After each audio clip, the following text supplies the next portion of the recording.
Good day and happy holiday. It has been, I think Africa has been celebrating Africa Day. In Zambia, we call it Africa Freedom Day. Welcome to today's broadcast. We are discussing the draft constitution. Over the weekend, government abruptly released the draft constitution. There was an understanding with the strong opposition from our people, strong opposition from stakeholders, strong opposition from mainly all and sundry, other than those sponsored by government or given freer time on ZMBC. There was a strong objection to this constitutional making process.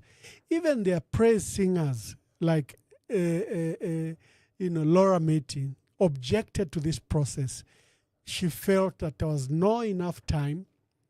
There was not enough time to prepare for the next election and also to do the constitution, because the constitution requires an exhaustive consultative process where everyone feels included. Government claims that this process has picked non-contentious issues, and therefore they can amend the constitution, and they've since, despite the objections from our people, proceeded to issue a draft constitution. Now, Princess Kasune Zulu, on the eve of Africa Freedom Day, released the draft constitution, and Murilo Kabesha, the Attorney General, writes inside there why they've released this draft constitution. He says the objective of this bill is to amend the constitution, number one, to revise the composition of the National Assembly so that it can provide for the increase in the number of constituency, number one, based from the 156 to 211, those are to be elected. Then it has proposed 12 for the youths, 20 for women, 3 for disability, and 10 nominated. It gives you almost a 46 or 56 member parliament. So we are jumping the number by about 90. From 156 to jump to about 246 or 256. Looking at the provisions, and Mulilo Kabisha says the objective of this amendment is to amend the electoral system, which should allow a mixed member proportional representation where a number of up to 211 will be elected directly by you, 10 nominated by the president, and the other 20 and 12 also nominated by the president. In effect, the president will nominate 12 plus his usual 10 plus 20. You nominate 42 people, although 42 comprises youths, women, and those that he nominates. But the president will have up to 42 members of parliament to nominate. And there is a proposal to revise filing of fresh nominations on resignation of a candidate. This matter has been answered by our people, by the Constitutional Court in the cases regarding Bowman Lusambo and Joe Malanji in relation to this particular matter. These were answered, but government thinks that the Constitutional Court rulings are not enough precedent to amend the Constitution. They want to outrightly do the Constitutional amendment. They want to revise the number of nominated members of parliament from 8 to 10. And they want to harmonize members of council term for the council. Remember, councillors should be elected for a period of 5 years, and there should be no limit for their stay. And that ministers and provincial ministers should vacate office 90 days before election. Again, to this matter, there is a constitutional ruling on this matter. The constitution ruled already. So I don't know what the trouble is that we should go back to something that we've ruled already. The Constitutional Court ruled and, in fact, fined those members of parliament that that stayed as ministers, they were fined and were made to refund the money. The provisions were resolved by the issue of the constitution, but they want to use this as an excuse to amend the constitution. There's a revision of the definition of a child and an adult, and they want to provide clarity when elections shall be concluded.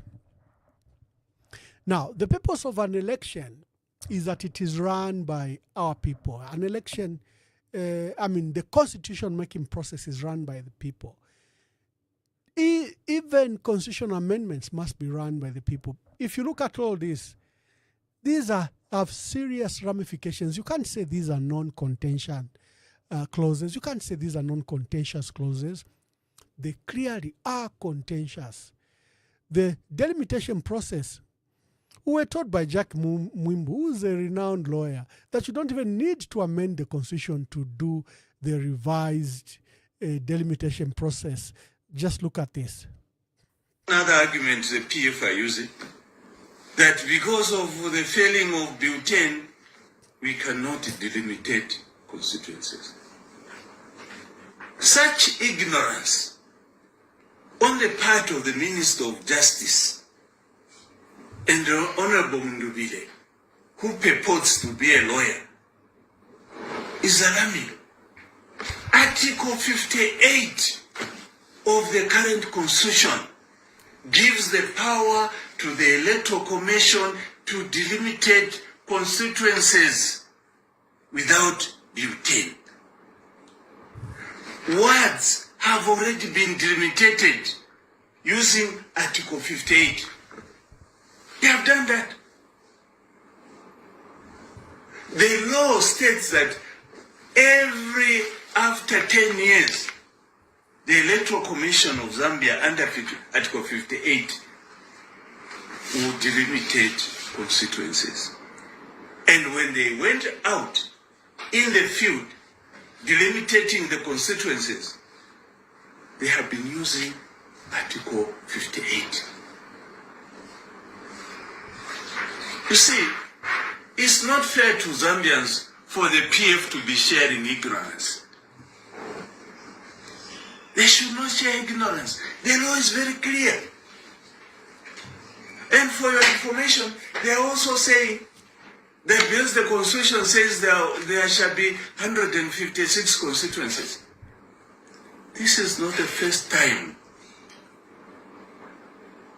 or the last time that we have had such a clause limiting the number of MPs in Parliament. In 2016, we delimited constituencies in Zambia. Before that, we used to have 150. We increased the number of constituencies to 156 using the current constitution. Or what the Electoral Commission of Zambia has to do now, if they want the constituencies to be delimited, they have to come up with a bill indicating the number of constituencies they want, and then it will be brought to Parliament. For the words, because there is no need for Parliament to approve, they have already done that. All what is remaining is for the number of constituencies to be brought to Parliament. It has nothing to do with Bill 10.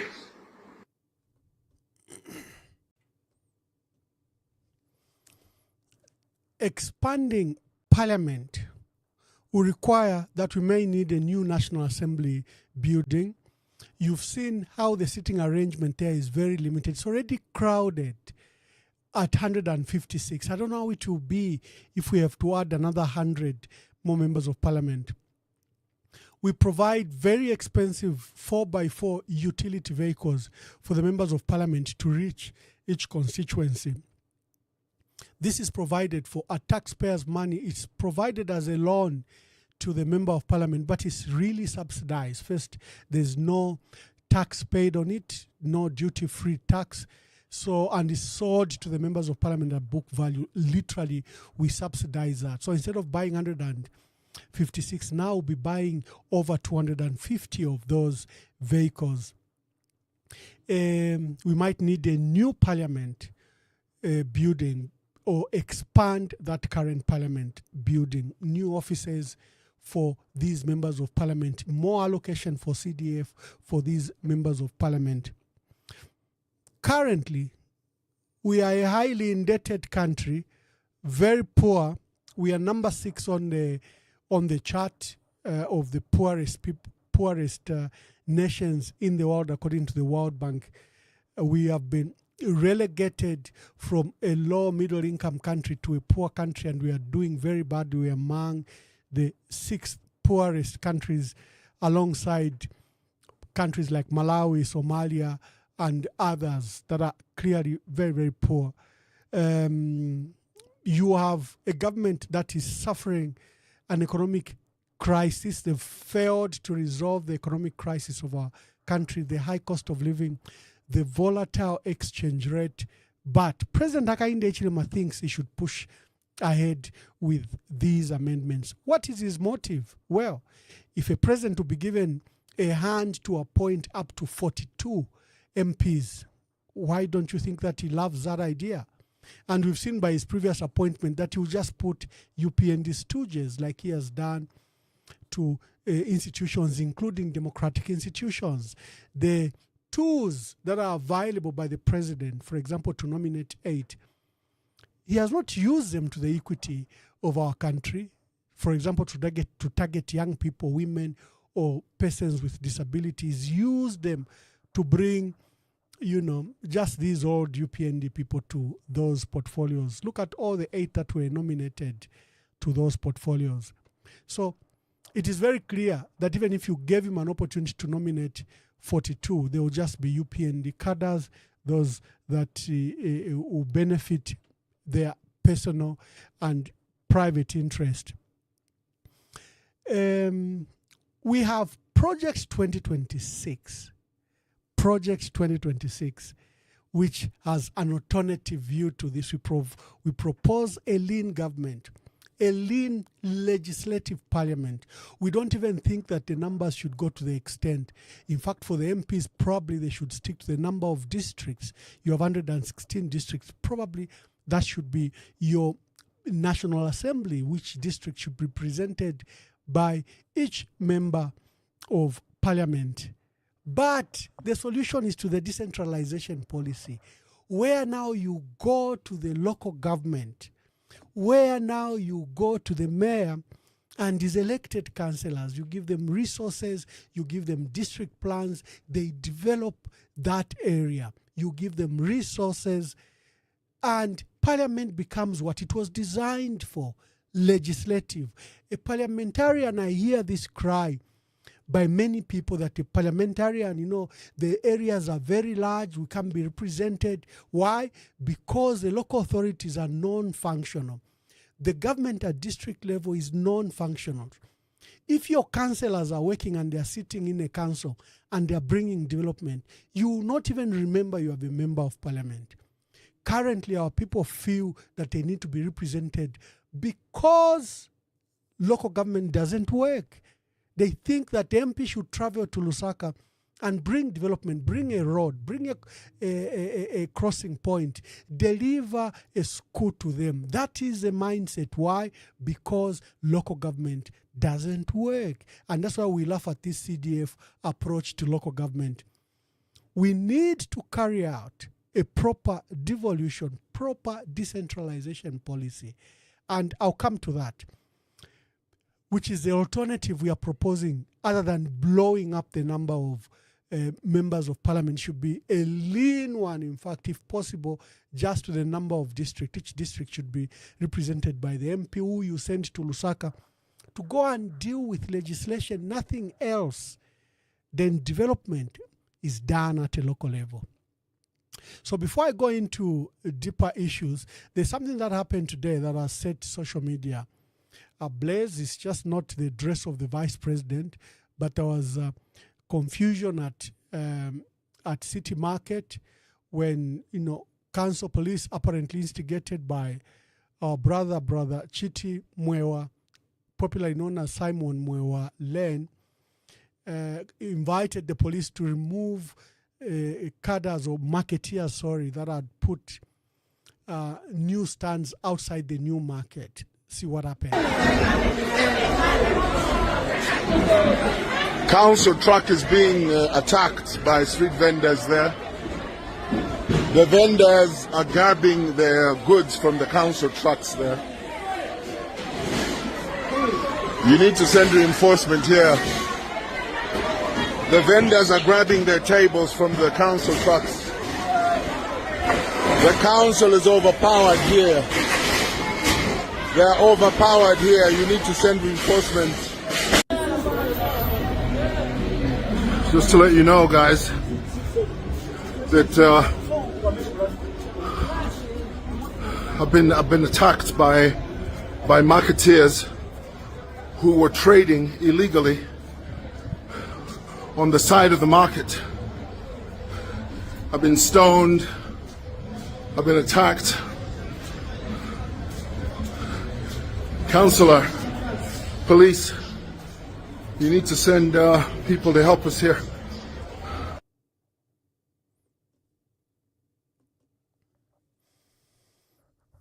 Well, that's a decentralization issue. Issues of markets, bus stops should be run by our local people. Our brother Chitambala Mwewa is zealous, interfering with issues that happens at City Market, that happens around the lane where Simonson building, their family building is, and sometimes we fear for his life. Even we fear for the life of that building. His interference is so excessive. Where is the council? Where is the local authority to administer this issue? The confusion at City Market is just not confusion at City Market. It extends to every bus stop and every market elsewhere. We've proposed a modern market. First, a fruit and vegetable market, a separate one, working on the parameters of the Johannesburg fruit and vegetable market, where the entire system is run efficiently. The farmer doesn't even have to leave his farmhouse. The trucks come to the farm gate, they bring the matter to the market. You have people that have already bought using mobile money or e-payments. The inspectors, health inspectors are there, they inspect the packers. By 6 o'clock, the distribution is taking place. I visited the Johannesburg fruit and vegetable market, and I was amazed at how efficient it is, that by 3 o'clock, the trucks begin to come in for onions, tomatoes, apples, everything that is from a farm. It comes, the farmer has already been paid. They have an integrated payment system. It arrives to whoever is a buyer. The buyer, the distributors there are already buying with packaging, and the health inspectors to ensure that the commodities are not laced with poison, they are fresh, from government, are also paid on spot. By 6 o'clock, the trucks are leaving for either ShopRite or to Mozambique, Angola, and Zambia, and to the provinces. We need to run a market, not the way the confusion you see at City Market. You need to separate the fruits and vegetable and crops away from City Market. And then you make it, if we now just want ordinary trading, it can be done where people are selling all clothes, merchandise, and other wares in a proper, dignified, proper place, not the confusion that is occurring that endangers our dear brother Chitambala. Every day is out on his beat. So in Project 2026, we say what government is doing is a waste of money. Let's first define our public service sector. First, it's about 2 to 50,000 people in the public sector. Okay, all the employees in the civil service that we've employed are about 250,000, but they are gobbling 52% of our domestic revenue. So 52% of our national budget is going to paying these 250,000. If you put the cost of running government, that's another 20%. Just running government, to ensure that government is running fuel allowances, stationery, and 20%. By the time you want to attend to the 20 million Zambians, the money from the national budget is gone. There are two issues you need to do. Either you expand that national budget and secure very, very innovative ways of raising funds. You expand that national budget, that instead of 52% of our money going to paying public sector workers, it should be something below 15% and below. 15% and below. You cannot have about 300,000 people eating the entire national resource. But that's what is happening currently. And then you enable it by adding more MPs, more vehicles, more allowances.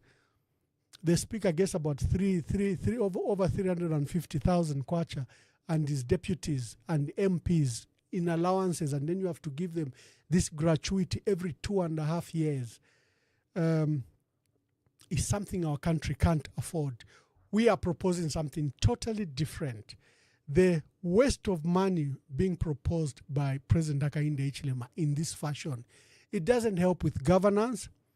It doesn't help with representation of women and youths. It doesn't, I will demonstrate. It doesn't make parliament more efficient. We are proposing the decentralization policy and making those local councils work. If the local councils work, your area will be represented. You will have an area councillor who sits in that council. And if the council, in the manner that we've designed it, except that government doesn't want to implement it, the council now is fully functional with experts. So first it has a democratic side, elected people with the mayor, deputy mayor, and the councillors from your areas. They sit in council, design, formulate policy, and approve developmental plans. But they have a professional service led by the town clerk or council secretary and directors who are directors of engineering, planning, health, and whatever you want. It's government at local level. How do you go about it making it functional? Our local government doesn't seem appealable. That's why people they think that an expanded parliament is a way. If our people can get at local level a passport, an NRC, their roads can be done. Clinics, hospitals, education system are run at local government. That's what it was before 1973. Your local authority used to run your schools. They used to run your health centers. That is the most efficient way of bringing development to our people. If you look at large states like the United States, it's local governments that work. It's local government that provide those services. The federal is just dealing with the issues of defense, peace and security, running the army, running the police, ensuring that the laws of the countries are harmonized, that people do not veer off from the national principles under which the United States was made. Those are proper federated structures. Look at even China. There are elections at local level, very competitive elections at local level, and they have a government at local level, including provincial governments. If you see the companies formed by provincial governments in China, there are some of the wealthiest companies in the world are state-owned enterprises run by the local authorities in China. You will see some of the companies that do our roads, do our airports, that they are merely provincial companies formed by those states. So China has 1.5 billion people, but there's an efficient local government system. That's how you deal with development. Development is not ballooning parliament. No, parliament, we must understand what is the role of parliament. Mwabantu wakwalesa, ninchitonshia kwa ta parliament, ninganda ya mafunde. So you can't be expanding it and ballooning it. But here we have a misunderstanding. We think that the member of parliament first should make the laws, abakachema wa mafunde, Then they should bring development. They should do your roads. They should do your bridges. That the MP should bury your dead. They should provide education. That we laden them with things that should not be done. We need to separate the matters at state level, provincial level, and local government level. That's the only way this will work. And like I said, currently, we have a public service that's gobbling up to 50% of our national resources. There are just 200,000 of them, about 250. Teko, nurses, teachers, soldiers, what? Once ama salaries, public service wages, getting up to 52% of the national domestic resources goes to pay public service wages. Umabika pona 20% of running government. When you put another 20-30% of public service debt, of debt servicing, you are already in negative. You are already in negative, and it becomes very difficult even to run. You are already in deficit before you even deliver development. We have to think totally different, not in the manner that things have been done in the past. Let me go into other details. And today we are opening the lines very quickly. We want you to begin to call now. The number is 0973-078082. With the current economic crisis, we don't think that we can afford more MPs.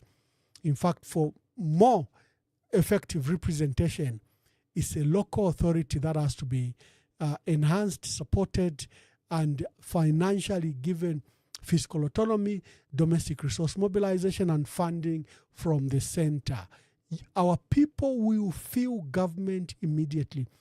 If they can go to civic center and get a driver's license, get a passport, if they can go to civic center and get title for their land, they don't have to travel to the provincial center or to Lusaka. Government services must be devolved to the periphery, to where our people are. Bring efficiencies, bring capacities at local level. You will not even realize that you only have one MP who represents the entire district to go and do legislation. And our MPs now realize, Nanguwaisa is just to localize what happens at state levels. They are members of parliament. Our parliament and democracy is designed that they are legislative participants. They go there to make the laws.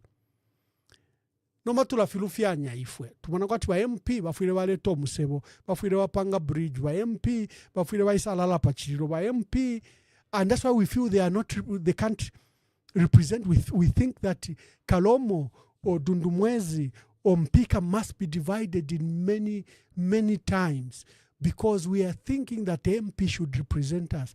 No, the MP is your legislator. Bamkupanga mafunde.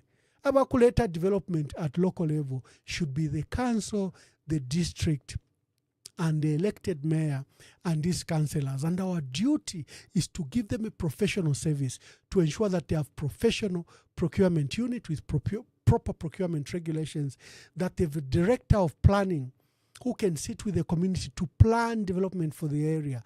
And the purpose of the center is to give them fiscal independence, give them the money, not CDF, but paying Indalama to develop the district. That way, our people will realize that this is government, but government at local level.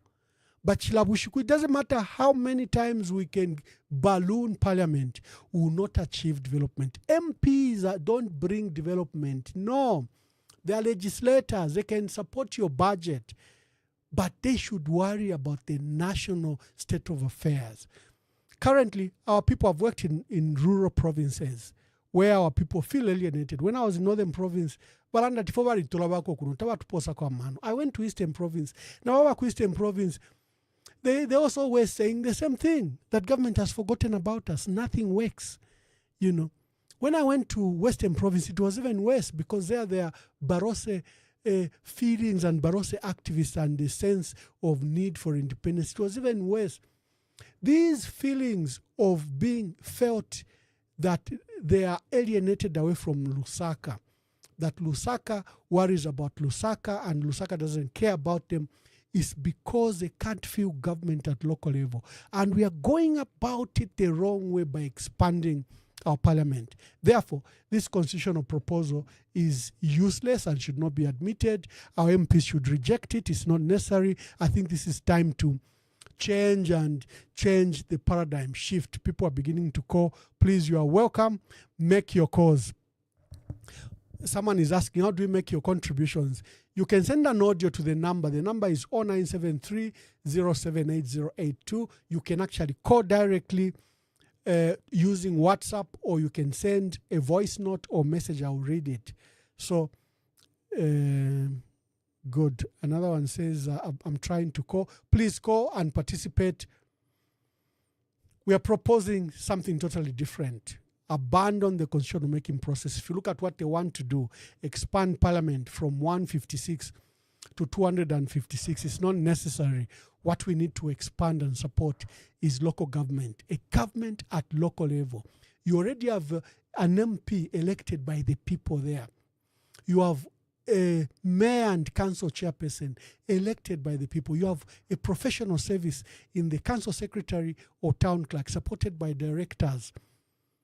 And give them that equalization fund we give them is to support their operations and support the technocrats we've taken. These are educated university graduates as planners, as engineers. But you sideline them and you begin to empower CDF. We are going about it the wrong way. Look at how China has developed India. Look at Singapore. Look at the US. Look at those models. The models that bring development to the local areas are all federated, are all decentralized, are all devolved. CDF can't bring you solutions because it's outside the professionals. The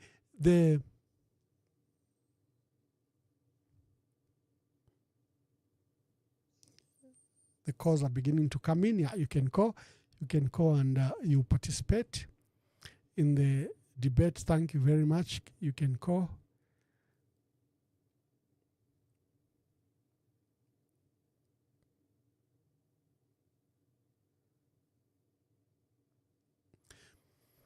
Hello, good evening.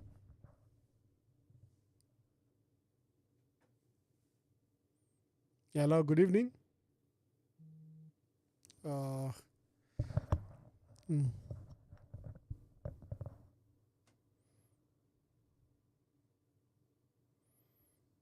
don't know what's happened to the network in Lusaka. So we are discussing the constitution, draft constitution that was issued on 24th May 2025 by the Minister of Justice, Honorable Kasune, Princess Kasune. She's proposing an expanded parliament from 156 to 246, 211 elected, 10 nominated, and another 12 and 20 from women and youth, but appointed by the president. You can call, you can participate in the debate. We are proposing something fundamentally different. We think. Hello?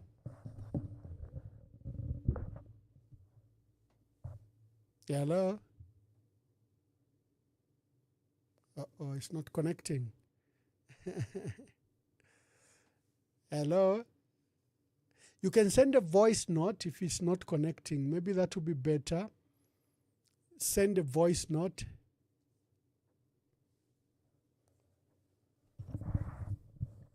Okay, I can see we keep on missing calls.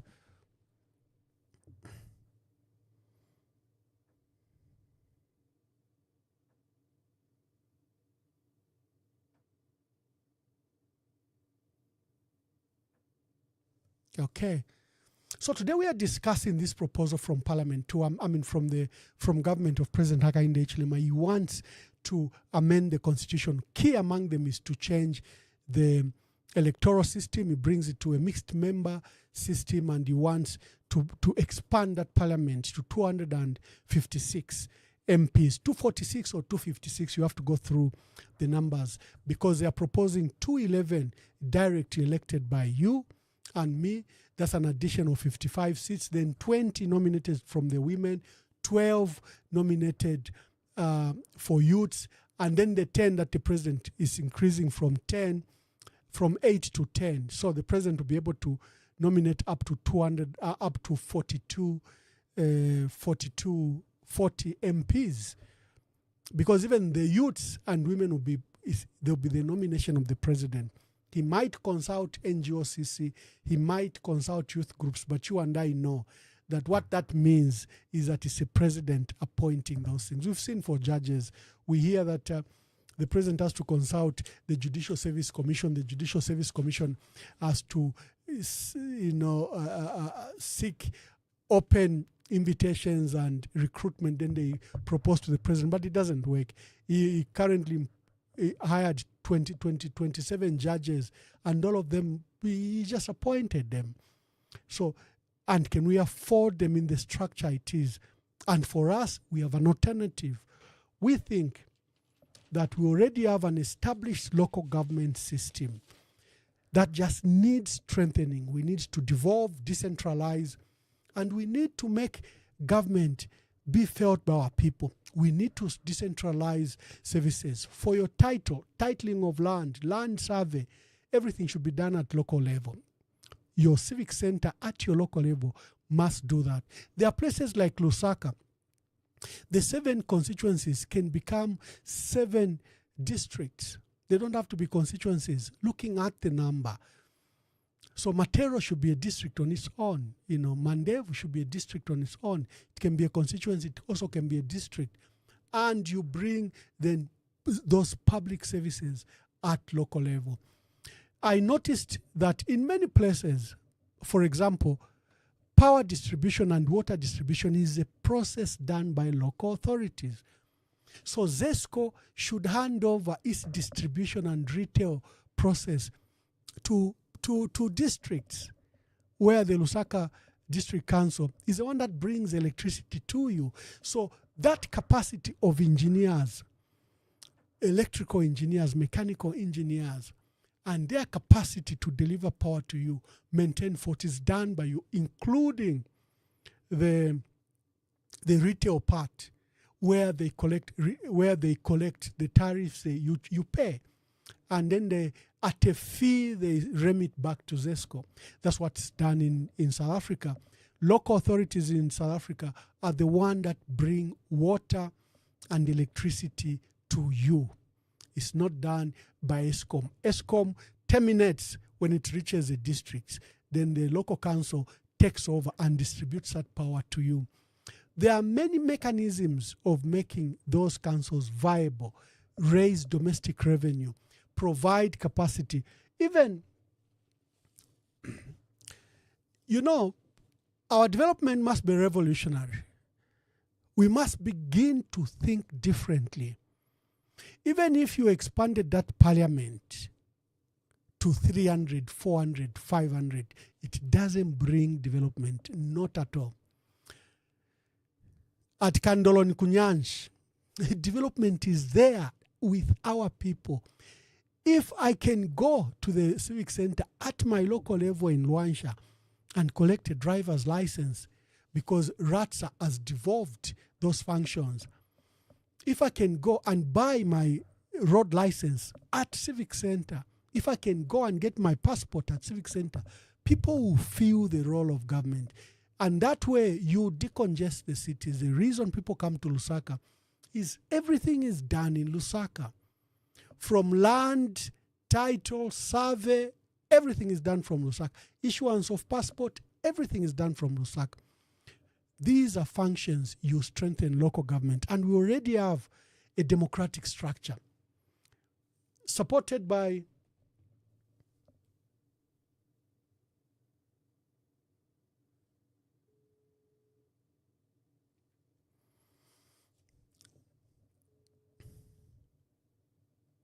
let me just go back. I hope it will connect, because it's failing to connect. Oh my God. Okay, you can call. That's the number. I'll put my phone here so that I can see it. So we are proposing something fundamental. Instead of appeasing a few people, expanding parliament, which we can't afford at the moment, I think let's go to where the meat is, where our people are. The Constitution has provided for a decentralization policy. Election of a mayor, make them executive, make them permanent. A mayor, council chairperson together with the council, because those are now your elected officials that will resolve the crisis you have at your local level. Not that we are mayor tatuamona or we are councillor tatuamona, because we have not given them capacity, so they run away from you. They're not even paid like the millions we pay our MPs. Our MPs, we must understand, their role is, that's why we call them lawmakers. They are not development makers. They are lawmakers. In fact, I'm proposing something radical, that the number of MPs should just be equal to the number of districts you have, each district represented by one MP. Then if you make local government work, because your area can have a councillor, the delimitation process, the focus should be on the number of people to be represented at council level. And you then ensure that the council is working. The professional staff that have been sent to you, council secretary, these are very educated people. The director of engineering, director of planning, director of health. That core team works with your elected council officials, and the role of government is to give them funding. But what we need to do is to provide capacity. Procurement system, we bring procurement capacity at local level. We devolve functions, like I was saying, issuance of NRC, passports, land titles. All government services must be present at local level, including issues of driver's license. People don't need to travel to Ndola, to Mongo to get these services. They should get them at the local level. Our people don't feel the purpose of government because it's so distant from them. So we require a local authority financial management and accounting system, so that those huge resources that are sent to the peripheral are accounted for. You have to put a proper debt management policy for councils so that they don't accumulate huge debts, and they should have a cap. The state still supervises from Lusaka. Then there should be sector devolution. Key functions of Ministry of Education, Ministry of Health, Ministry of Land, all these key functions must now devolve to the local council. In fact, that's why many people have proposed the abolition of the district commissioner, because the district commissioner is a mayor supervisor for the president at local government, is central government at local level. His role should just be complementary. In fact, you can cut off the district commissioner and the government can work very well with elected officials from the council chairperson, the councillors, and those professionals. The district commissioner is just an appeasement the president does to appease. It's not fashioned in the manner it was Mukolonyo, ilo twa kwete ati boma, kalefila twa kwete boma.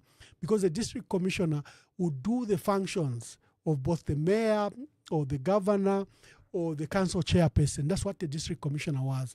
Now where devolution has taken place, where decentralization has taken place, the role of the district commissioner may not even be needed. Just strengthen that council and give it sectoral devolution. Ministry of Education, Ministry of Health, and other ministries must be present at local authority. And if you look at successful models of development across the world, whether you go to Singapore, China, India, US, even South Africa, even our colleagues in Nigeria, they have federated structures of states and districts. That's what functions. The solution is not CDF. CDF is a small component in the decentralization policy to make local government work at local level. Okay, so please make your call and let's participate in this debate. Good evening, Ambassador Mwamba. Councils countrywide have actually misused CDF.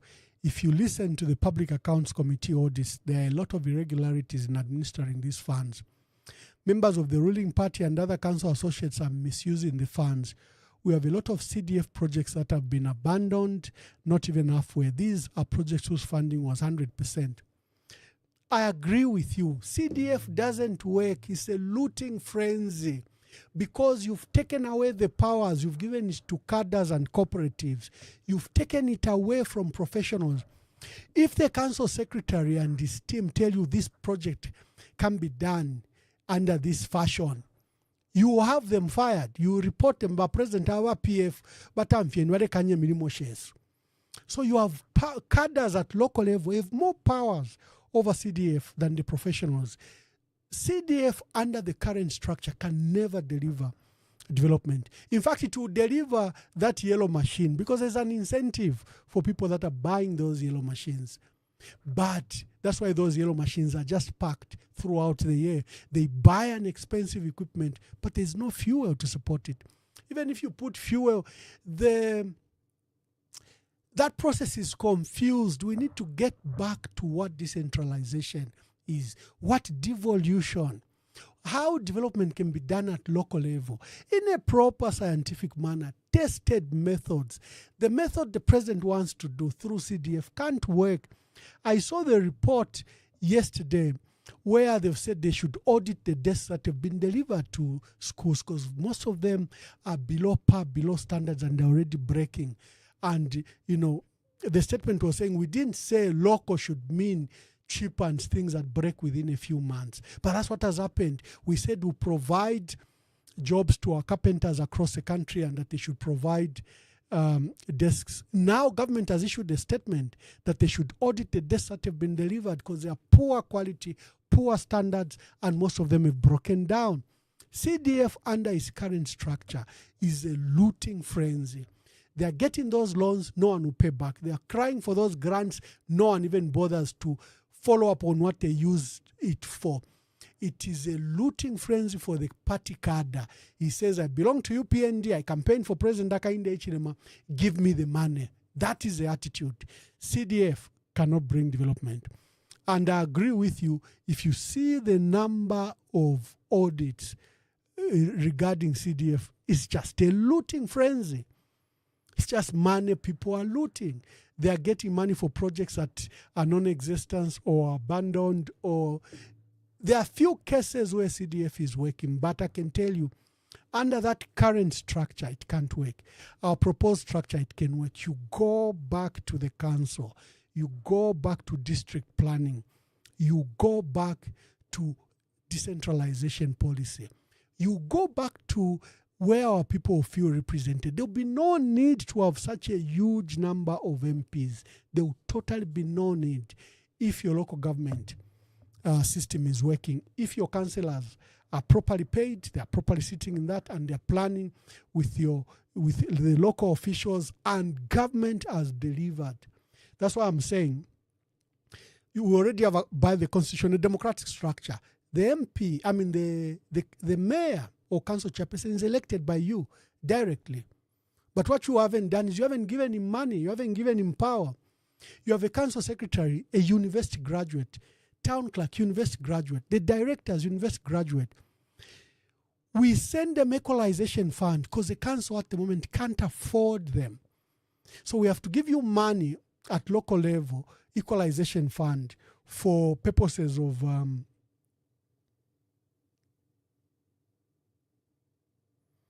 sorry, sir, I'm failing to go through. Ambassador Emmanuel Mamba, you are tackling very important issues for any successful government. We need a proper trickle-down effect of policies and implementation. As far as the constitutional amendments proposal, that's a UPND-driven constitution and must be abandoned. Stakeholders must not be supported, must not support this process. It's time-wasting and resource abuse. Evans, the network is very bad. Thank you, Evans. Your point has been taken.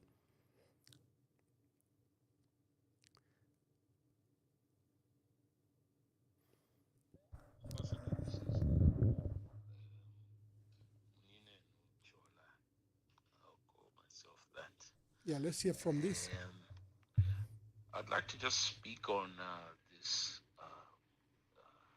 perception that getting more numbers in parliament will maybe change the dynamics of how these MPs, take care of their constituencies. I think definitely that's ludicrous. We are piling up issues and not looking at really what these MPs are supposed to be, which is definitely. Oh, okay.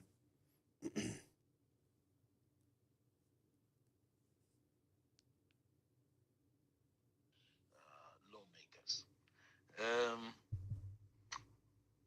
But we really have a situation where my feeling is it's all directed into how people want to stick to power. And this is an audio. Let's take this call. An audio we can play again. Hello, good evening. Please tell us your name and where you are calling us from. This is Mirambo calling you from Mazabuga. Yes, Mr. Milambo from Mazabuga. Make your contributions, my brother. Yes, Mr. Ambassador. I just want to make a few comments. You understand Tonga? Yes, my brother. Yeah, and I have a comment over CDF. Mm-hmm. CDF is not only given to cadres. On that one, I disagree with you. And the cadres are not the one who are given contract to make basics. When you know Pemba where it is, right? Yes, I know where Pemba is. Yeah, when you go to Pemba, you find that CDF Bagaya Igoro, and they have made a good quality desk. When you go there, you see that CDF is really a game changer. Now, the only problem which is there is that our system, it is not cleaned. What I mean is that when you were in power, you left your people in these offices. The same people you left, they failed to move on with the new government. They are the one first, even Yonganya Bubereswa Hurumende, they would want to go into your own sons, which are one about CDF with Tabanagimbu. My brother, CDF, it is giving people power. Even to Basara into Chobayanda Wamamba. Oro Twamba in Pemba you want a school. Irajitiga. We just apply what we commit want is ABCD. So the power has been given to the people. Then what was happening whereby a central government, it was the one making decisions over what should be brought in the community. Now this time is a different way of things. Mudara CDF, let's support this president of ours because he has delivered. When talking about schools, yeah, you Mr. Mwamba, we thank you. Your government employed actually you built schools, some little school there and there. As when we came in power, we made sure we recruited a lot of teachers. In your government, you are just building a very expensive schools. You would find that a school, a 1x3 classroom block, would cost about 4 million, which is not happening now. So the government of the day through CDF, we just need our people to move on, to move away from to say the Patriot Front government is no longer in the government, it's in opposition now. Let those people move on, especially that side. I think let the new Dawn government clean up the system. That is when they are going to see what CDF is working. Other constituencies, Mr. Mwamba, people are enjoying it. Even the people who were supporting your government, who were PF, when you go in Pemba, they were given loans. And they are the one who has failed even to pay back those loans. But the government is just quiet on them. Your people, your own people who were eating in your government, they are the one failing to pay back the loans. Mudara, let's support this CDF so that people will continue, Mr. Mwamba. Kupangama decision ingo bayanda. You understand? Thank you, Mr. Malambo. Thank you very much. Well, that's my dear brother, Mr. Malambo, Mr. Milambo. he usually calls from Mazabuka. Kelvin Mugala says, we must stop this draft constitution because the constitution is the highest law of the land and must reflect the will of the people. But this one is a UPND-driven constitution. There's no genuine consultation. He elaborates the cost of expanding parliament. Again, we can't afford it because this includes a salary, allowances, vehicle, and housing for these new over 100 MPs that to be added. Backdoor appointments, we know that this nomination again will not necessarily reflect the views of the country or national. This is just a power consolidation process to, support government. Then on the amendments on the Attorney General and Secretary to Cabinet, it just weakens institutional independence and the tilt of power towards the executive. Now, in 2016, there was an understanding that the Attorney General is so close to the incumbent president that when he loses power, his term should be tied to the presidency. There was a lot of reason. They want to go back to an issue where the Attorney General stays in office even when the president leaves. The amendment in 2016 looked at the practice for the last 60 years, and they found that anyway, the Attorney General was always fired by the new president, or Attorney General and Solicitor General. And these two should live together with the president. This president wants that amended. Can you imagine if I became president? Murilo Kabesha is UPND. He was aspiring for Kabwe Central. He remains UPND. You've seen his submissions where the office of the Attorney General even changes its position, for example, on Edgar Lungu's eligibility. The previous Attorney General even obtained 3 court judgments in the favor of the Attorney General. This one came and disowned it. If an opposition president won election, can the new president keep Murilo Kabesha, who's clearly a UPND stooge, and it reflects in his work? You can see there is no impartiality in the manner he discharges work. They want to secure his term, his tenure of office. Can Solicitor General Marshall Muchende, who's said to be a nephew to the president, will he keep his job when the new president comes? So our constitution made it very clear that the Attorney General and Solicitor General, looking at the practice in the last 60 years, their tenure must be tied to the president. And when the president leaves office, there should be gratuity for them, and they leave office. If the president wants to keep these ones, he can keep them, but it should, it should provide for their end. But this government wants that amended so that we go back to what it was before 2016. Bachilufia Patrick from UK. Good evening, my dear brother. Good evening, Bamwamba. Please make your contributions. Yeah, I'll be quick, Bamwamba. To start with, I'll talk about the constitution-making process. I've spoken about that, and I think many viewers or observers, they're all saying, even the Law Association, everybody, they are saying the constitution, this draft constitution, is not a priority. Yeah. What is the priority, Bamwamba, now? Cost of living, inflation, unstable kwacha, and youth unemployment. Those are the priority. Yeah. Hold on. Those are the priority. But Bamwamba, as I stated earlier, that late Dr. Miles Monroe differentiated a politician from a leader. He said a leader's priority is to empower the next generation. A politician's priority is to win the next general election.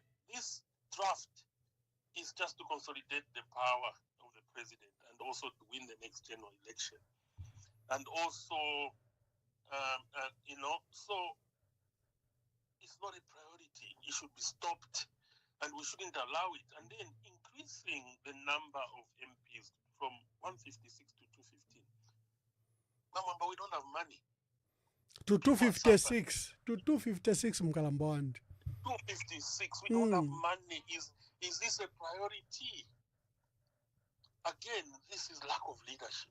Because true leaders prioritize. True leaders invest money where it matters more. If they were increasing money for CDF, I wouldn't even fight.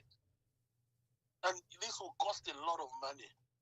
But then this money could have been used to help the poor or even increase CDF.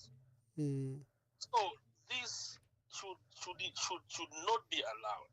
The same way we defeated Biotet, that's the same way we need to defeat this one. We need to all to work together, because UPND promised, one of their promises was to have a people's constitution, people's-driven constitution. And the people's-driven constitution takes a long time, Mama. Why are they rushing it? Because all stakeholders need to contribute. Running a nation is not just the executive. Running a nation requires all stakeholders in the country.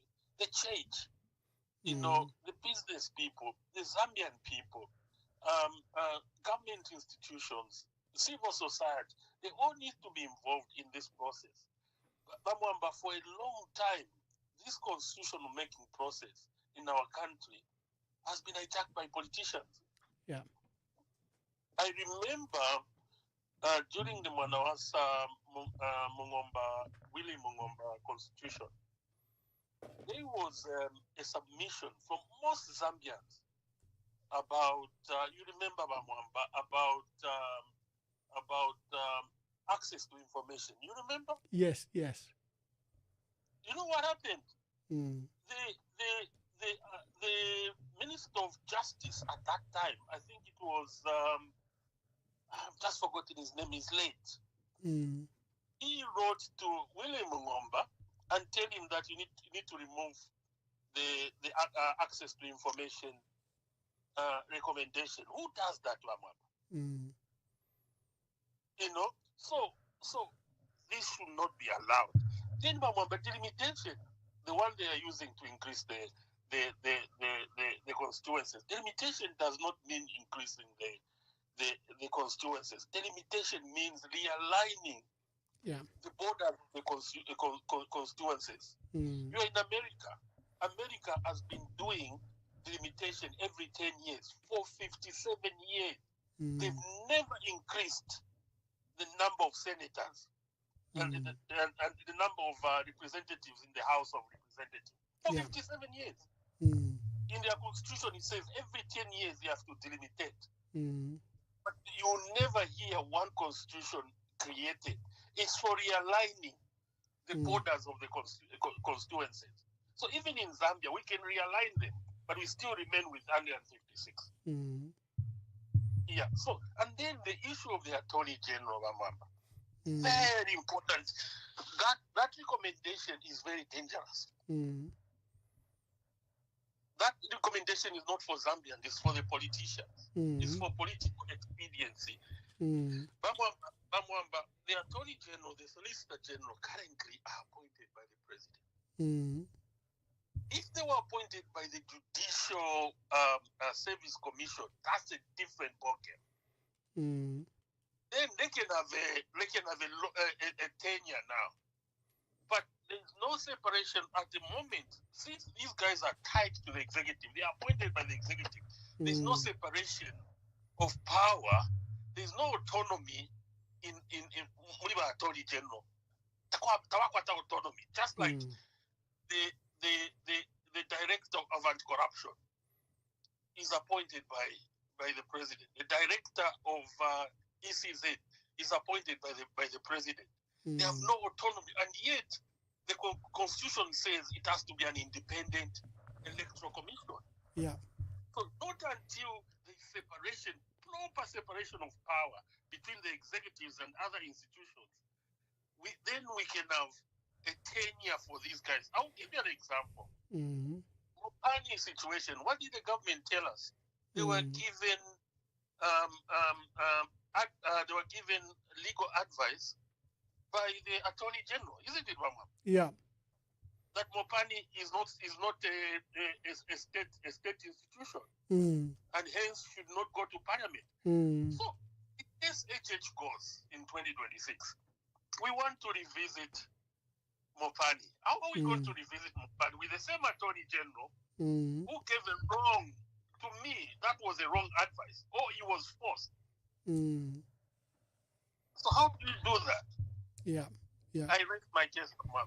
Thank you. Chilufia from United Kingdom is a regular caller. You can call us. The number is scrolling just on my screen there. You can see it. It's 0973078082 on WhatsApp. You can reach us and make your contributions. At the beginning, I was playing an audio from my dear brother. Let me just continue.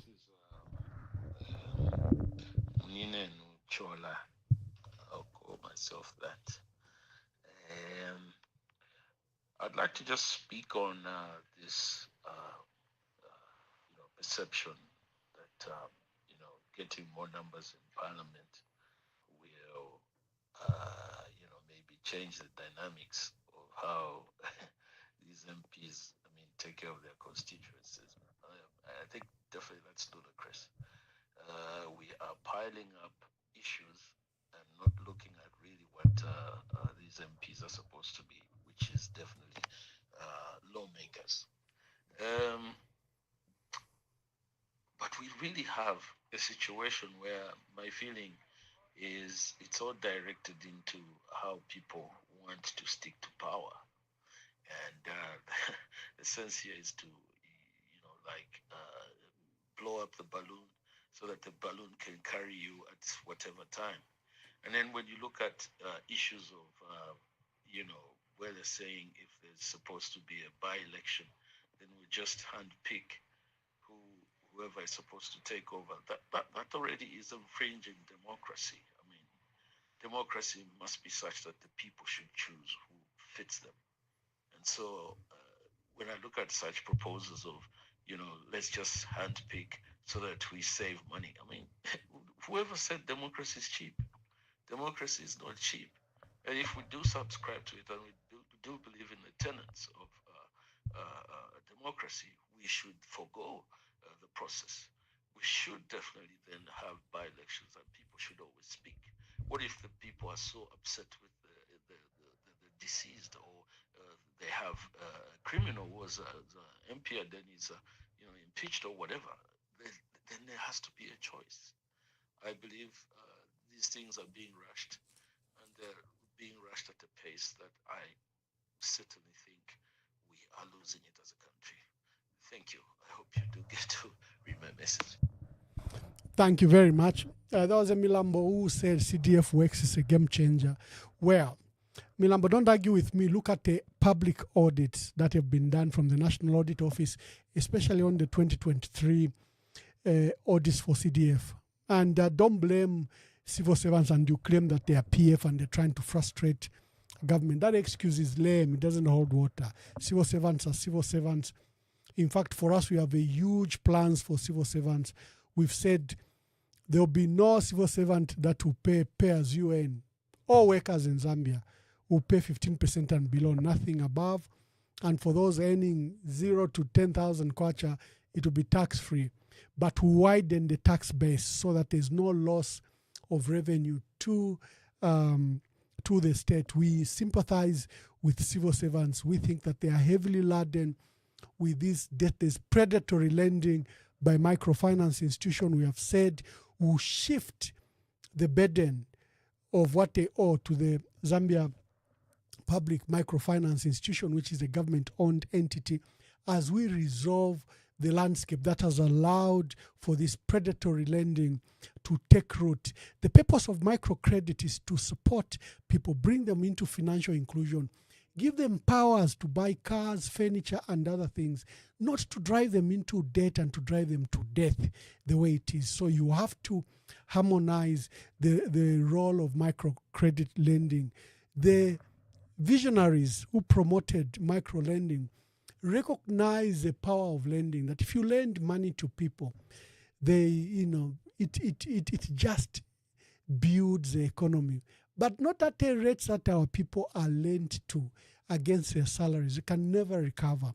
So as you do a awesome reform to the financial landscape, you take into account the highly indebted civil servants. You move them to Zambia Public Microfinancial Institutions. Then you pay and clear all their debts that you owe them, whether it's long service, whether it's leave days, whether it's any allowance that you owe them. Clear at once. Don't hold people's money the way Musokotwane has been doing. Clear local debt. Local debt become our primary focus, not foreign debt, local debt. That $10 billion, you dismantle it and you give the people, our people, their money. You see activity in the economy. And if you look at the population eligible to work, it's about 10 million. And only 900,000 are in formal employment, under a million. That's unaffordable. That's a chaos. That's chaos. You are sitting on a landmine. If you have so many, literally the entire adult population unemployed. Okay, we seem to have a caller. Hello, good evening. Please tell us your name and where you are calling us from. Honorable, good evening. Good Mr. evening. Chiwala from Lusaka. Yes, Mr. Chiwala. Please make your contributions. How are you, Honorable? I'm very well, thank you. We miss you so much, sir. You can see me, I'm here. Yes, sir, I feel these guys, in as much as they are holding us from participating in rallies, I think it's better we go underground. Mm-hmm. We go underground, we see how best we can push this. Because to be honest with you, sir, if we just cross the 2026 with these people, it would be something else. Mm-hmm. So for the better for this country, even the generation of our children, it's better we try by all means to work extra hard so that we can push out this person. Mm-hmm. Then in the Tonse Alliance, I feel like, even Membe, I watched one of the clip where Membe was contributing, Lungu, this, that. I feel we need to leave that man. We should push him away from Tonse Alliance. Tonse Alliance, if he can just stand like that, I think we can make it. Okay. Thank you very much, my dear brother. Thank you. Yes, sir. Thank you. All right, thank you, sir. Okay.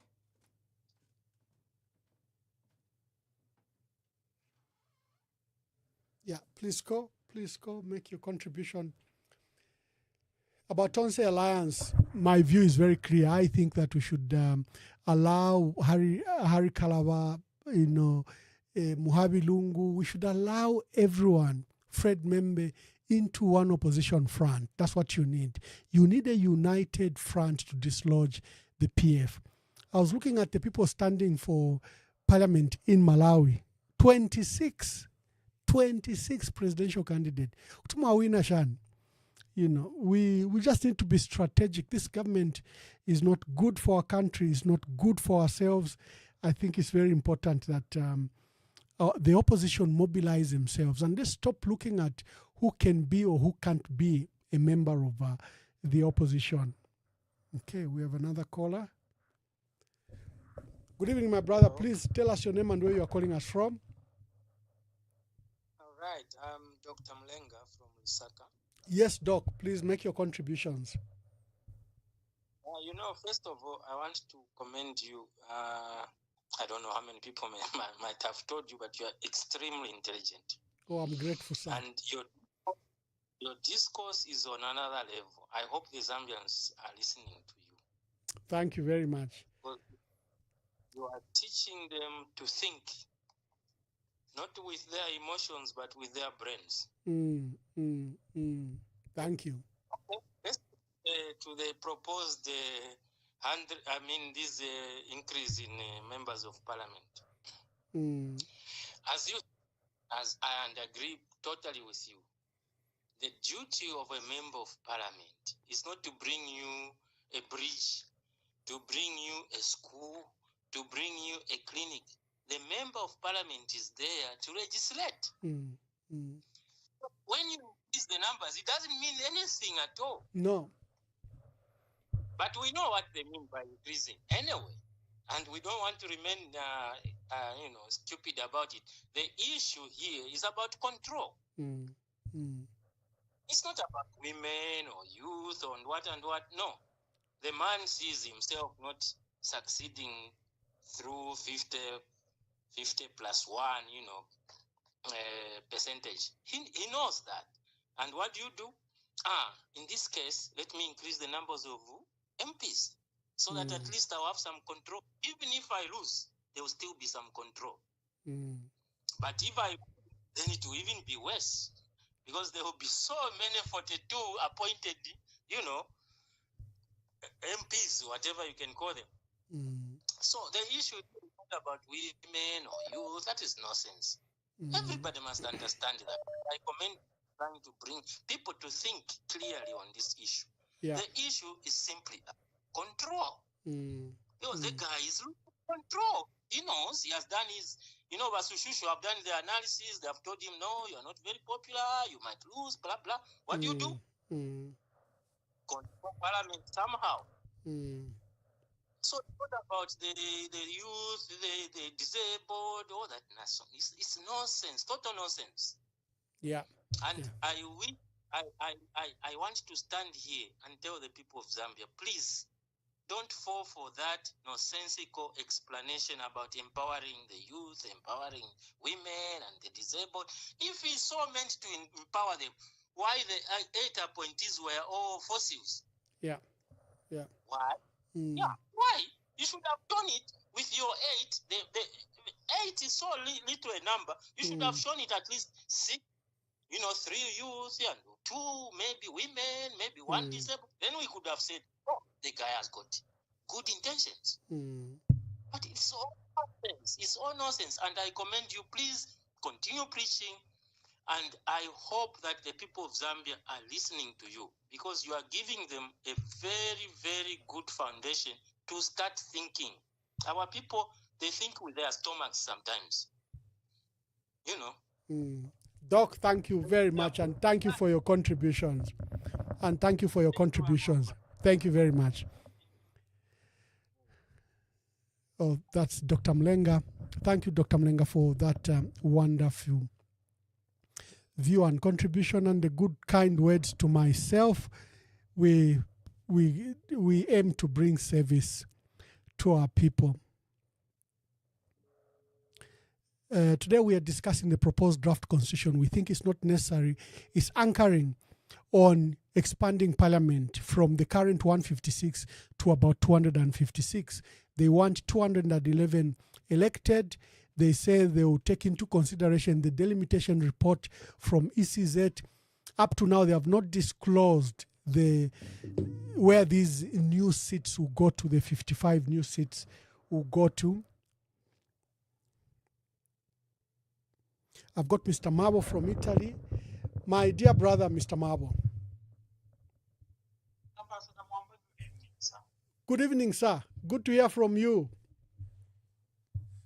Yes, last time Pedro went to have a chance and hear what their views were. I was listening and chip in and chip out, but it was interesting. I was looking forward to the other gentleman who talked about the Mopani because you told him to go and do more research and come back and so you can continue that technical debate you had with him. But it seems he didn't come back. He did call back. He agreed with us. Oh. Yes, he came back on the same program. Yes, he did. He agreed that ZCMIH owned Mopani by 2020 100%. He agreed that therefore the 49% was a reduction from 100%. He agreed on the investment of $4.5 billion that was done to Mopani, the new shafts at Kitwe, Synclonarium shaft, Mindolo shaft, and the Henderson shaft. He agreed. and then he agreed that he had done his investigation. He did agree. So he's clear now, and I hope a lot of our people are also clear, because this information, Ambassador, it's sometimes, I don't know why, but our people seem not that interested in things that matter, my priorities, definitely. Emkwai kanongole ekitolwambo baleesulangola ekitolwambo baningamulera ndefya mano iyo abantu besu chilansha. We have to shift the focus of debate, but we must not be discouraged. I think that since the population is really popular, you find that it's just like in the air. People are paying attention to like holistic issues affecting our country. Although, these are like when we are in junior high school in Zambia, that's when we learn about the separation of powers, Ambassador. Awe, namshanga mamma campaign have been in campaigns. You know what our MPs promise our people and what our people expect of our MPs. Everyone has lost the plot. The MP is a mere representative to go and make laws in parliament. But they want the MP to bring development. Now MP efya chitangai minina alanda tinenkaleta oyu musebo. Ine parapa shaba bridge nenkaleta inenka chitefi. We have lost the plot. And that's why I'm saying, can we go back to what works? You are just a member of parliament. Your role is to represent your people in parliament about the laws. You are a legislator.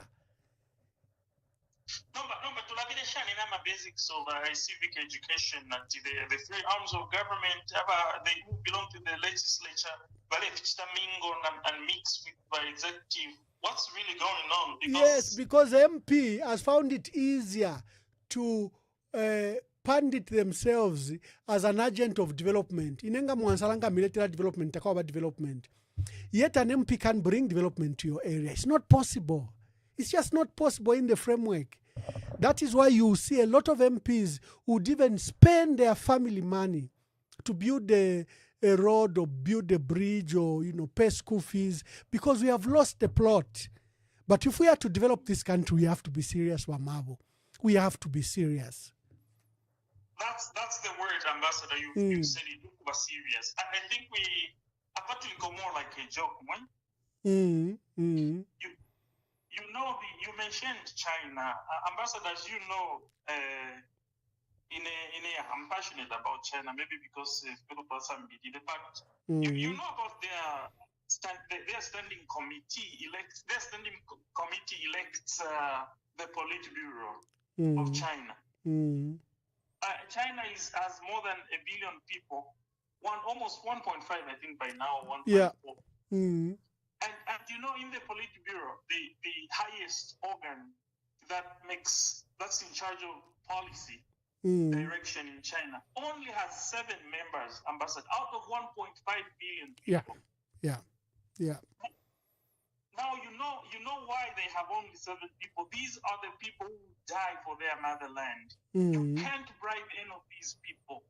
You can't give any of those members of the Politburo at Nalapela $1 trillion. So me, I am a minerals or this part of China. That's how patriotic our people are. I mean, their people are. And for us, how many ambassadors? $500,000, $500,000,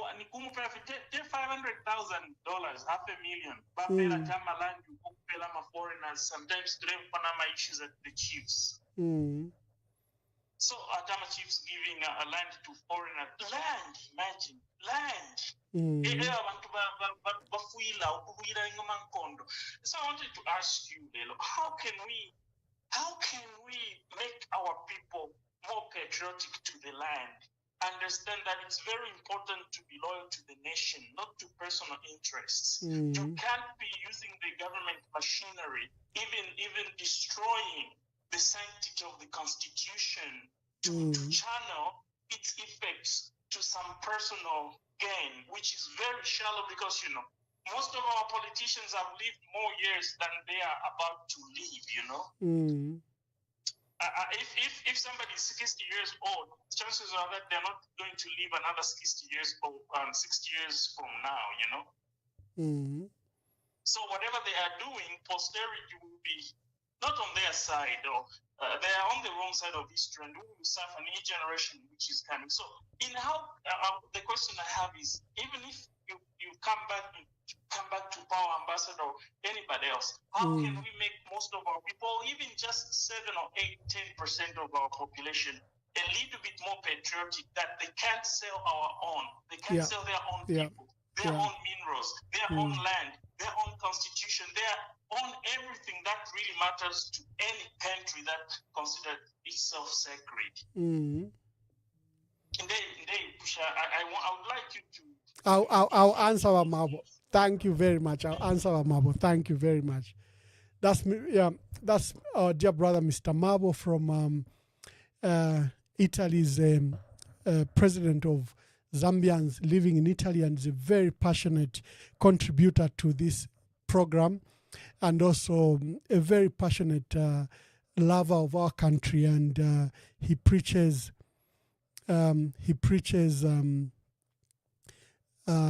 development. Brother Milambo wants to come back. Mr. Milambo, you want to come back? Anybody? Yes, sir. Yeah, the constitutional amendments. I like the way you are coming out now, looking at the proposed constitution amendments. Don't you think it will be a reminder to any president who will come to say you need to have people with disabilities over this number, and also you need to have women over this number? Don't you think it's Zambia? We are going to represent our constituencies very well, because in other areas women, they were not given a time to represent the constituency. They were just men. Some they stayed even 50 years, 20 years in the parliament. So now, I believe that Marienda Sana Wamwamba imwe. I saw you in Wengwa. Should be that time when there was a funeral in Wengwa, right? Yes. Yeah. I think you went even to Zimba. You know Zimba, ka? Yes. So if you look at Zimba, it is a constituency which is very big. Oromatora CDF Wamwamba, it's just like a drop of water. We know no difference because that constituency is too big. I guess also you went to Sinazongwe, right? Even in Sinazongwe, it is one constituency, and it's a district from somewhere there. I forgot the name. Somewhere there's a district. Don't you think those constituencies, and Gwembe and also Pemba, don't you think those constituencies are too big? It will be like no matter development, it will be not seen because of the big of the constituency. Even our president, even the former president Edgar Sagwarungu, when he came in Sinazongwe, he was opening something like a mine. He said, "This is the largest constituency that I have traveled to." He knows where Marima is, and he knows where Sinazongwe is, and he knows where Mamba is, and he knows where Mwemba is. If you ask him, he will tell you to say Sinazongwe is one of the biggest constituency in Southern Province. Thank you, Mr. Milambo. I'll answer you. They will help constituencies like Sinazongwe, like Gwembe, like Zimba, and the part of Monze and Pemba. Those are constituencies that we are looking for as a citizens, not as any representative of any political party, but as a citizens, so that those people also they can get equal development. Look at I believe also you went to Sibunji under Jamba Majira. What constituency is that? Mwembeshi. Mwembeshi. You know Mwembeshi, right? Yes. Mr. Mwamba? Yes, I do. Hello? Yes, I do. Oh, Mr. Milambo is cut, I think. Yeah. If you've heard my proposal, I'm actually even reducing the number of current MPs. My proposal is that what you may need to increase are districts. In the model of decentralization, what should delimitation process should actually affect more wards so that there's representation in the local authority. Okay. Mr. Mkosa, my dear brother, how are you? I'm good, my brother. How are you? Very well, Mr. Mkosa. Please make your quick contributions. No problem, man. Person going on. I've observed that. No, I give you the same time like everyone else. There's a lot of calls that are coming in, but when others are contributing, Eh. you give them enough time. Now, let me add my voice on this topic of discussion. Thank you very much, Mr. Mkosa. Yes. I think for me, I feel there's no need of stopping these amendments because these amendments are beneficial to our country, more especially the youths, women, and people with disability. Because for the first time, they will be given an opportunity constitutionally to be part of the governance of this country. So I feel we need to go ahead. Secondly, look at the issue of delimitation. When you talk about the delimitation, we are not just talking about dividing constituencies. We are talking about the development going to different parts of this country. Because for now, we have some constituencies which are very vast, big, that even this man which the CDF against the CDF, oloyafika muja constituency sioneka. That's why I think that it's a scam. It's hoax. It is because of this same issue that my constituency is cool. So we need to allow these amendments to take place. And I feel youths must support this, women must support this. We know for sure, although I don't want to sound political, but we know that people that are against these amendments, if you look at them, most of them, I'm not saying all of them, mark my words, not all of them, but political parties, more especially the PF, they all what they use the youths, and they want to continue with this. But this government, if you have looked at how they have handled the youths, most of the people that have been employed, almost 100,000, are youths. Look at the empowerment through CDF. My skills. My youths. Once vamene vachitika vambiri vamene achieve government viri kumbali kwa my youths. Even free education. It benefits young people. So now, because in 2021, young people, more especially, they are the one who ushered in this government. But by that time, government. But now we want them to be part and parcel of the governance system of this country. So thank you, Mr. Mkosa. Can I now cut you? At least you've made your contributions, isn't it? I'm just concluding. Please conclude. I'm just concluding. So there is no need, in my conclusion, there is no need. If anything, you being a reader, you are the people that are supposed to support this and encourage more Zambians to support these amendments, because we need to move with the current situation. Let us not continue living in the past. Thank you very much, Comrade. Have a wonderful, I don't know if it is evening there or afternoon. Thank you very much. My dear brother Mkosa is a member of the UPND Alliance and is very passionate about his party and he supports his views, and we give him the platform. This is what his platform is for all Zambians. There's a gentleman who's trying to reach us. Let me see if I can call him quickly. I hope I'll go through.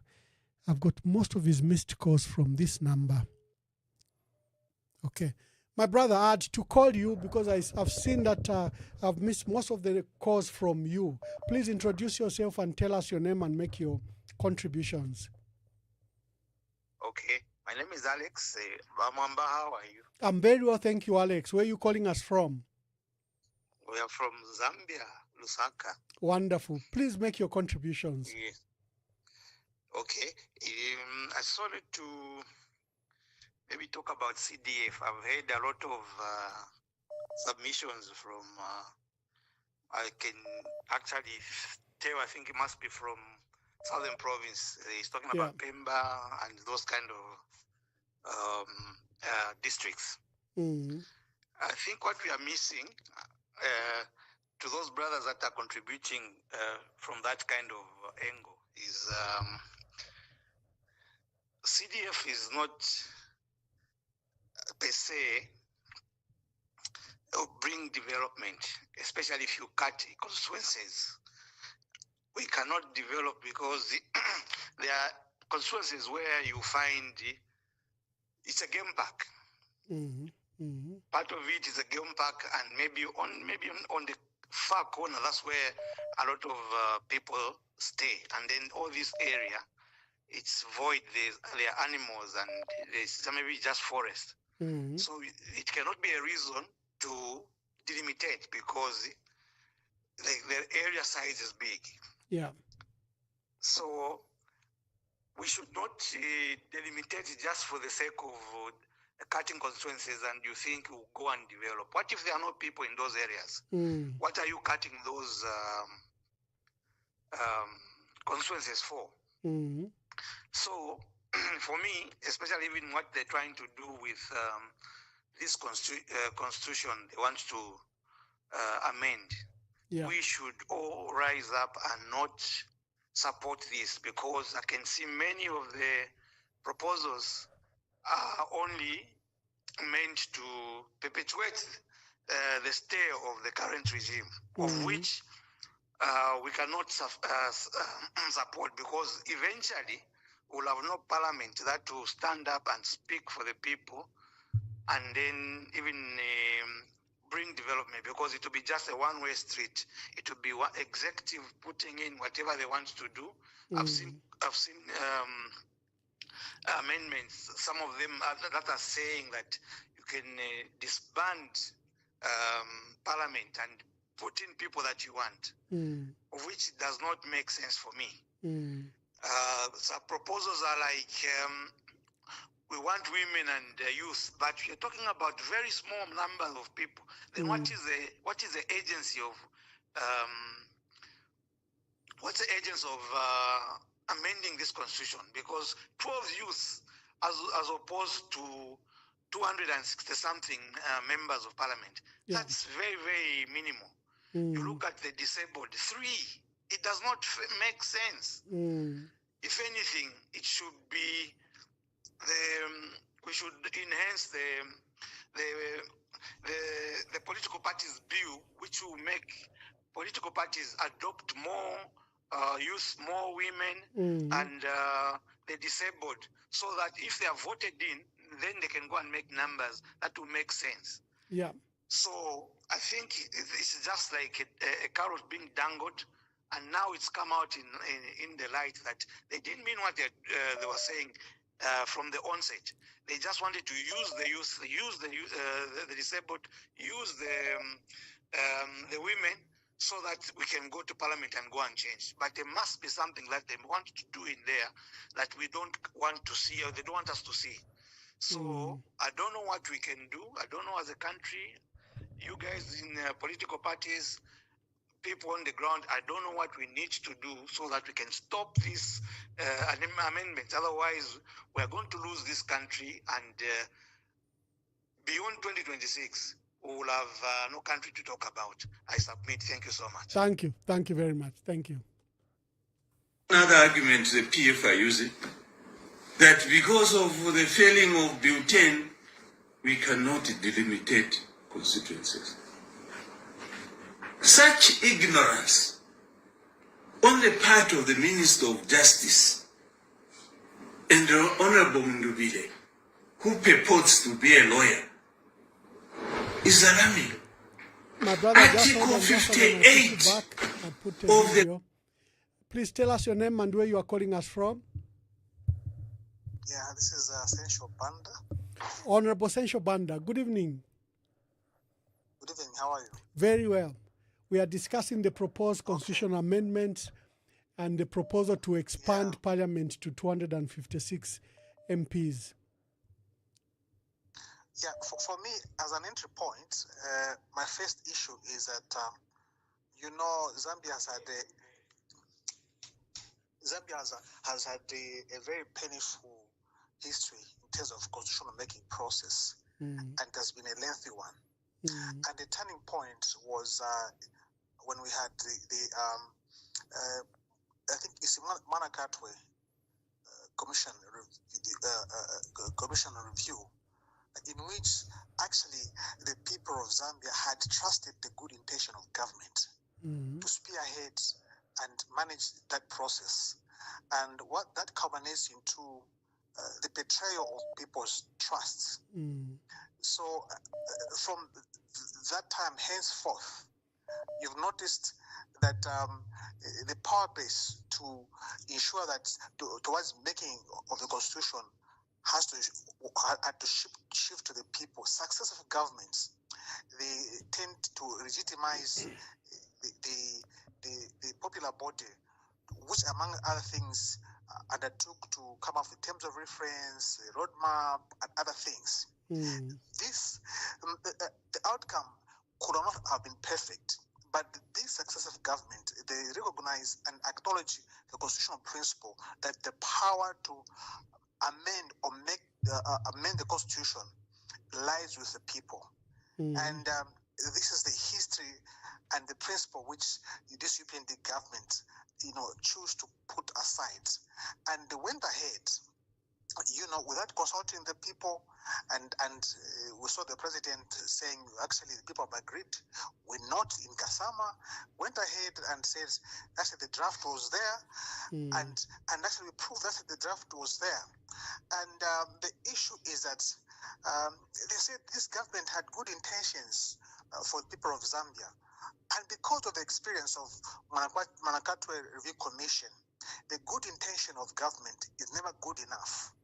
And that's the reason that if this government had good intention, for argument's sake, Article 259 provides that the president could have actually appointed those youths and women and different able persons, but he failed to use that window.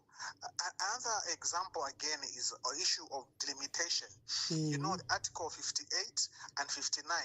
58 provides 58A provides for gives the mandate to ECZ to actually to do the delimitation, and B provides for the review of those boundaries, and there's got nothing to even if the review is done every 10 years, but it's got nothing to do with constituencies. Delimitation every 10 years. Yes, in fact, if I give an example of Kasenengwa, Chipangali, Senga Hill, My Finger, Love Shimanda, and Kanshibia, these were delimited without the amending of the constitution.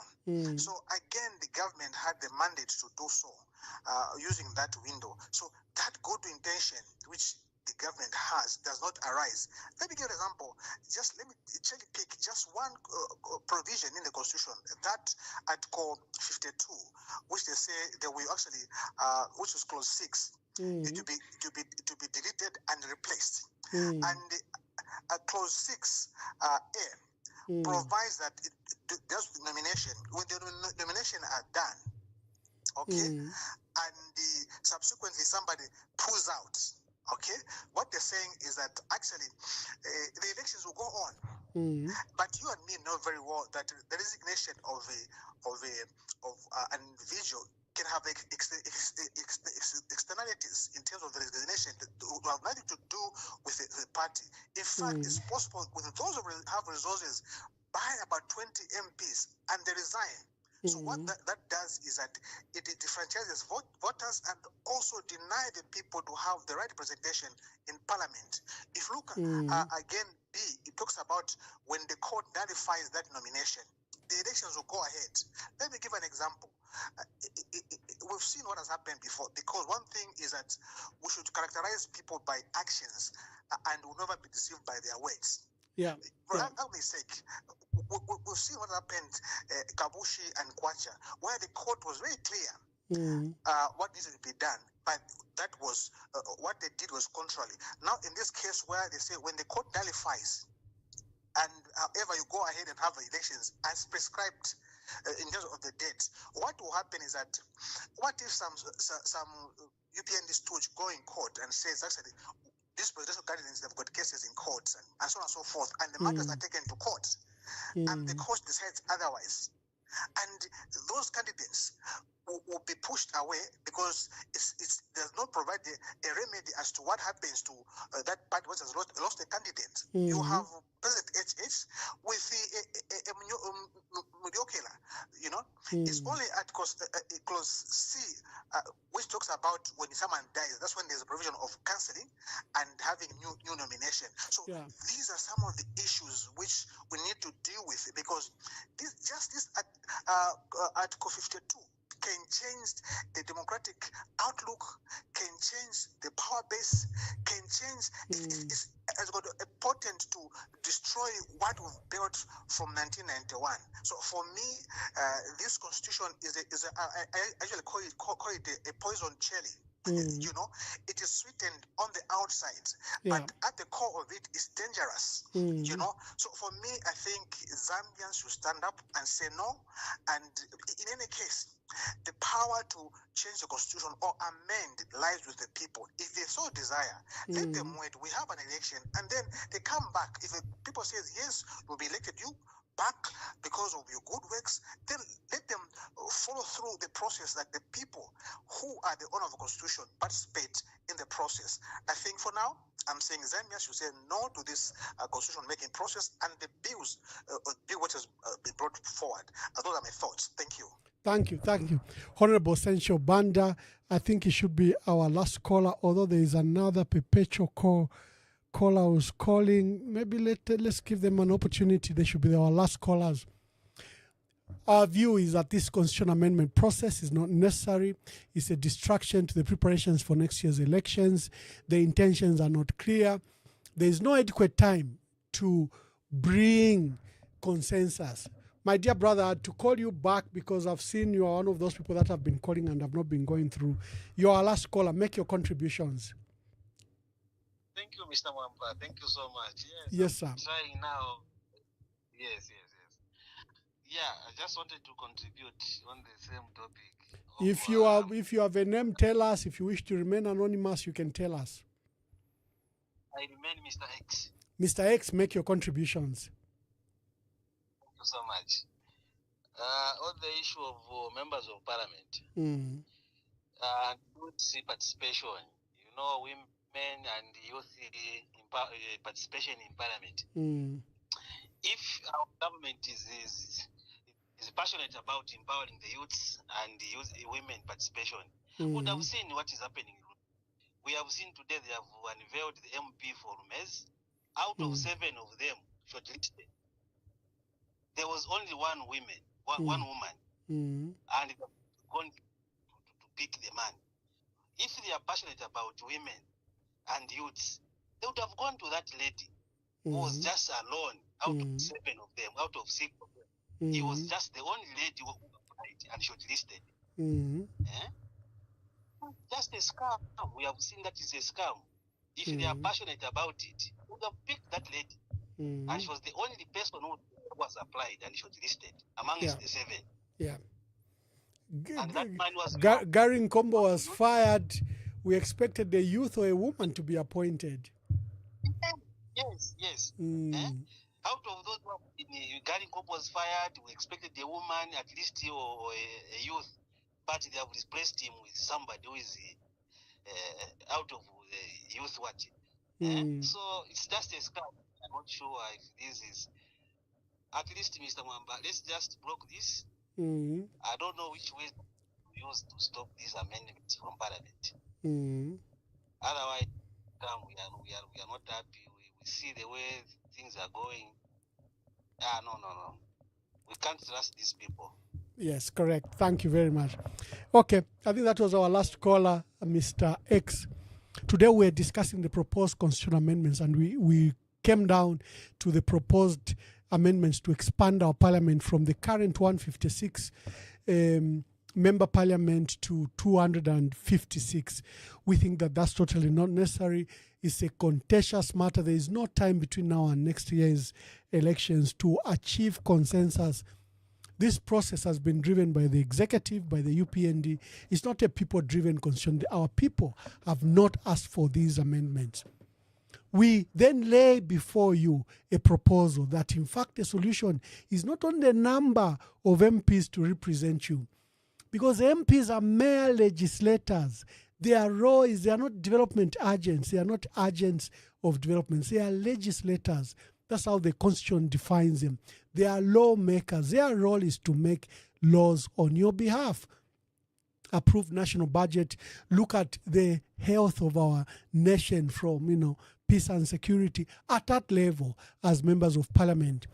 But we've made them that they should bring roads, they should bring bridges, and that they should bring schools and health centers to where we are. No, that's not the role of an MP.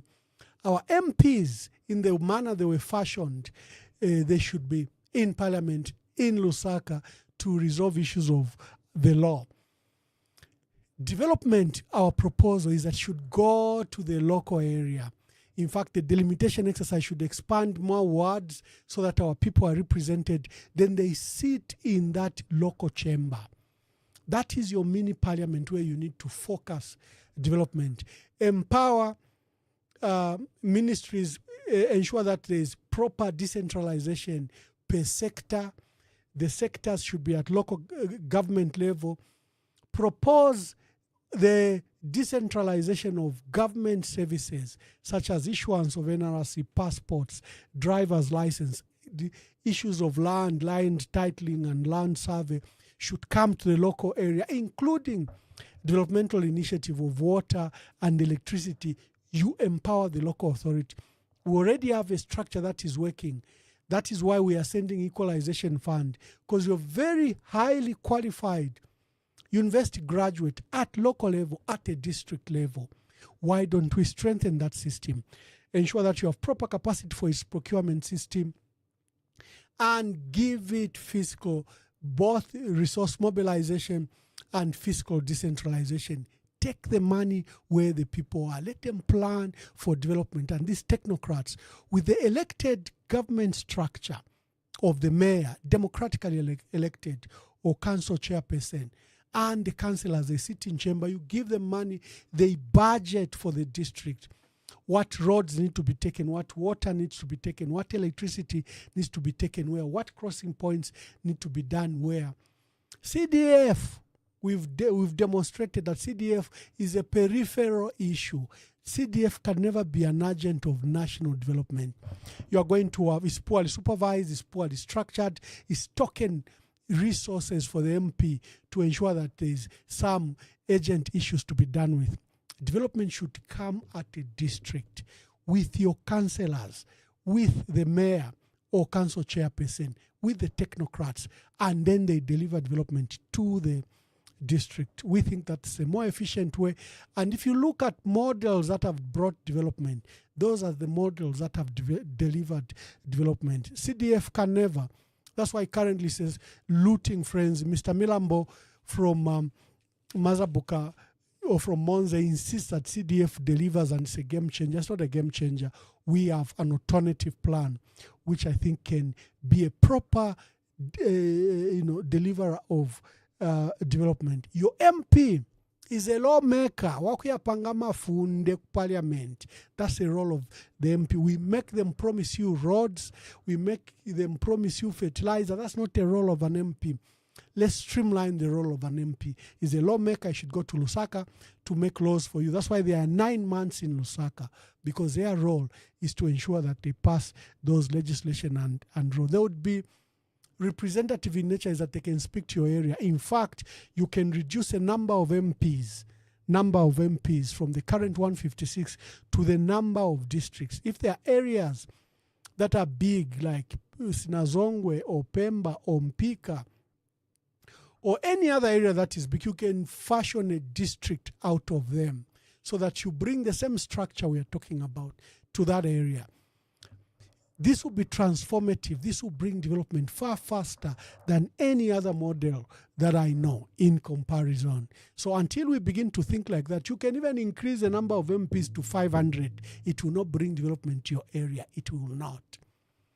The fashion is go to the decentralization policy, the devolution policy, take away power, resources, and experts from the center, take it to the periphery, empower the periphery with fiscal and resource mobilization independence, and support them from the center. You will see no one will feel left out. No one will say, I'm from Mongu if the central government ignores us. I'm from Chipata, or I'm from Choma, we are ignored, or I'm from Chinsali, or I'm from Solwezi, we are ignored. No one will speak like that if you delivered an active, tested model like that. Currently our councils are sidelined. CDF and ward development committees are actually even more powerful than your mayor, elected mayor. They can choose and decide who gets development than you can. Yes, we want a citizen-driven local government, but not in the manner that our people are fashioning in. They don't seem to understand what decentralization, devolution, and the federated structure can do to bring development. They think CDF, they will pack it, whether MPs sit there or DC, it still can't deliver development. It will deliver these token issues, but awesome development to a district can never come in that fashion. So until next time, today we're discussing this constitution, and from the callers, the issue other than two, Mukosa and our brother Milambo, many people are saying President Hakainde Hichilema must abandon this process. He must leave this process alone until after elections so that we can have a meaningful conversation. God bless you. God bless our country. And thank you for tuning in. Current constitution gives the power to the Electoral Commission to delimitate constituencies without bulletin. Wards have already been delimited using Article 58. They have done that. The law states that after 10 years, the Electoral Commission of Zambia under Article 58 will delimitate constituencies. And when they went out in the field, delimitating the constituencies, they have been using Article 58. You see, it's not fair to Zambians for the PF to be sharing ignorance. They should not share ignorance. The law is very clear. And for your information, they are also saying that because the Constitution says there shall be 156 constituencies. This is not the first time or the last time that we have had such a clause limiting the number of MPs in Parliament. In 2016,